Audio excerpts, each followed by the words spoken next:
नमस्कार, स्वागत है आपका मेरे चैनल द नॉलेज शेर पर। हमने जाना चेतना पर मैंने कई वीडियो बनाए। चेतना कैसे जागृत करें, चेतना कैसे जागृत होती है, चेतना है क्या। आज हम देखते हैं कि चेतना का मतलब इंग्लिश में कहते हैं कॉन्शियस माइंड, और अवचेतना का अनकॉन्शियस माइंड। ये आज बड़ा प्रिय सब्जेक्ट बन गया है लोगों का, चेतना, कॉन्शियस एंड सबकॉन्शियस माइंड। लेकिन इससे कहीं अच्छा है हमारी प्राचीन पद्धति का चेतना और अवचेतना, सुपर चेतना जिसे कहते हैं, सुपर ज्ञान या ज्ञान। तो ज्ञान, प्रज्ञान, ये सब भी संस्कृत में कहा गया है। लेकिन आज हम जानेंगे कि चेतना को किस तरह से हम सोचें कि हमारा अवचेतन मन हमेशा हमें प्रचुरता दे, हमें शक्ति दे। इस तरह से कैसे हम कर सकते हैं। देखिए, हमारा चेतन मन जो है वो दुनिया में हर अच्छी बुरी चीज़ को देखता है, और हमारा मस्तिष्क, हमारा फ्रंटल कॉर्टेक्स सोच सकता है कि क्या अच्छा है क्या बुरा है, अपने नॉलेज के आधार पर, अपने चेतना की शक्ति के आधार पर।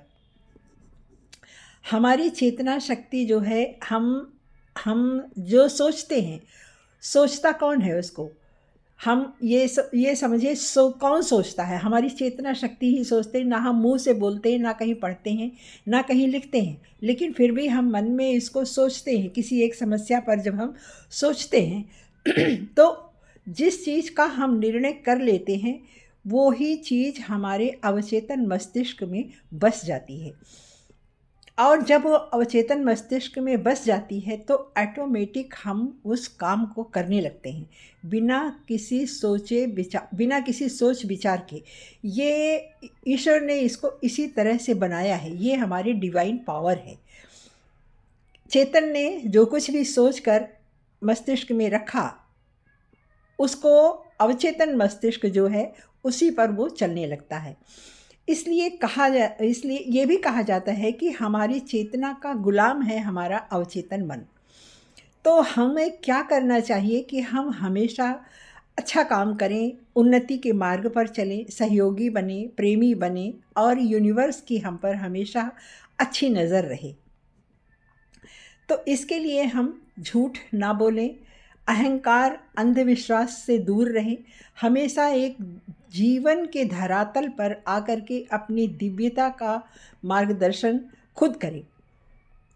किसी और के कहे से नहीं, खुद करें, क्योंकि हम क्या अच्छा है क्या नहीं अच्छा है इसको हम खुद निर्णय करें और उस तरह से चलें। बस हमें विश्वास क्या रखना चाहिए, हमें करना क्या चाहिए कि हमें झूठ से बचना चाहिए, सत्य के धरातल पर ही सोचना चाहिए, भय से भी बचना चाहिए, भय और अहंकार से बचना चाहिए। भय कुछ नहीं होता है। भय सिर्फ ये कभी न सोचे कि मैं इस काम को नहीं कर सकता हूँ, मैं हर काम को कर सकता हूँ। क्यों? जब मैंने पहले से ही सोच लिया नहीं कर सकता तो हमने कोशिश ही नहीं की। हमें ये नहीं सोचना है कि हम नहीं कर सकते, हमको उसे करके देखना है। जहाँ नहीं आता, किसी काम को नहीं कर पा रहे हैं, उसे फिर से करना है। हम 25 साल तक पढ़ाई करते हैं, तब जाकर हमारा रिज़ल्ट निकलता है।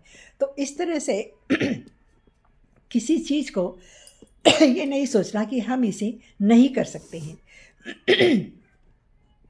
जो आप सोचेंगे, आपने जो निर्णय लिया है, अच्छा लिया बुरा लिया, वही चीज़ सत्य बन कर के आपके सामने आएगा।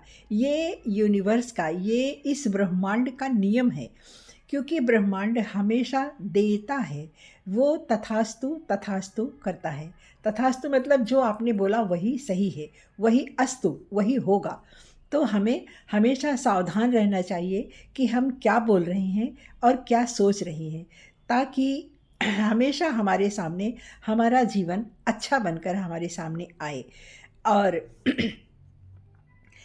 अगर कभी विपरीत परिस्थिति आ जाती है तो चुपचाप, शांतिपूर्वक, धैर्यपूर्वक उसको आने दें, और आप देखेंगे कि वो धीरे से वो समय भी गुजर जाएगा। और इसमें ना घबराना है, ना गलत प्रतिक्रिया देनी है, और ना असत्य का सहारा लेना है। आप देखेंगे कि सब गुज़र जाता है। सिद्धांत के अनुरूप आप सोचिए, आप अपनी सोच को सिद्धांत के अनुरूप बना कर रखिए, अंधविश्वास को ना आने दीजिए। और इस तरह से आपका अवचेतन मन जो भी आप सोचते हैं, अपनी चेतना से अवचेतन मन उस पर काम करता है, बिना सोचे, बिना किसी विवाद के। आप ये समझिए चेतन मालिक है, अवचेतन मन उसका गुलाम है। तो जो भी आप सोचेंगे वो उसको कर देगा और वही सत्य आपके सामने आएगा। इसलिए सबसे अच्छा मार्ग क्या है? हम हमेशा सत्य का साथ दें और विश्वास पूर्वक जो कुछ सोचें, अच्छा सोचें। तो इस तरह से हमारी डिवाइन पावर बढ़ेगी, हमारा इंट्यूशन भी बढ़ेगा, और ये दोनों चीज़ें हमारे जीवन के लिए बहुत ज़रूरी हैं, इनको होना चाहिए। तो धन्यवाद। और इस पर तो चेतना पर मैंने कई वीडियो बनाया। फिर भी अगर आप दर्शकों के मन में अगर कोई प्रश्न हो तो ज़रूर पूछिएगा और कमेंट कीजिएगा और सब्सक्राइब ज़रूर कीजिएगा। धन्यवाद।